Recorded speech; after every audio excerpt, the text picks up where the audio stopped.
A quick get ready with me అయితే చూసేసేయండి. ఇవాళ ట్యూస్‌డే కాబట్టి సుబ్రహ్మణ్య స్వామి టెంపుల్‌కయితే వెళ్ళాలనిపించిందనమాట. అయితే ఇక్కడ మాయిశ్చరైజర్ కూడా అయిపోయింది. ఇంకోటి ఆర్డర్ పెట్టాలి. అండ్ ఇంకొక విషయం గుర్తొచ్చింది ఏంటి అంటే, మా అమ్మ నేను మాయిశ్చరైజర్ యూజ్ చేసిన తర్వాత ఏం చెప్తారంటే, ఇంకొకసారి అసలు మాయిశ్చరైజర్ యూజ్ చేయమాకు అస్సలు బాలేదని చెప్తారనమాట. మీ పేరెంట్స్ కూడా ఇంతేనా? అంటే బ్రదర్స్ కానీ, సిస్టర్స్ కానీ, ఫ్రెండ్స్ కానీ ఇలా ఎప్పుడైనా ఆట పట్టిస్తూ ఉంటారా?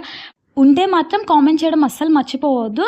ఇంకా తర్వాతయితే లాక్మీ సన్ ప్రొటెక్టర్ క్రీమ్ అయితే అప్లై చేశా అనమాట. ఇంక అంతే ఇంకేమీ యూజ్ చేయలేదు. స్టిక్కర్ పెట్టేసుకొని లిప్ బామ్ అండ్ లిప్‌స్టిక్ అయితే పెట్టేసుకున్నా అనమాట.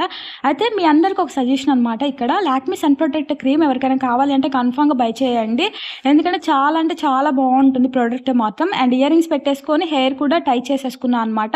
అండ్ స్టిక్కర్ పెట్టుకుంటే స్టిక్కర్ అయితే పోయింది. మళ్ళీ స్టిక్కర్ పెట్టేసుకున్నాను.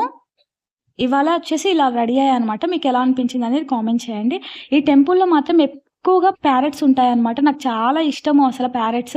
ఈ మధ్య కాలంలో ఎక్కడ చూసినా అస్సలు కనిపించవు కానీ, ఈ టెంపుల్‌కొచ్చిన ప్రతిసారి నాకైతే చాలా హ్యాపీగా అనిపిస్తదనమాట వీటిని చూసిన ప్రతిసారి. ఇంక మంచిగా సుబ్రహ్మణ్యేశ్వరునికైతే దండం పెట్టేసుకొని ఇంక ఇంటికైతే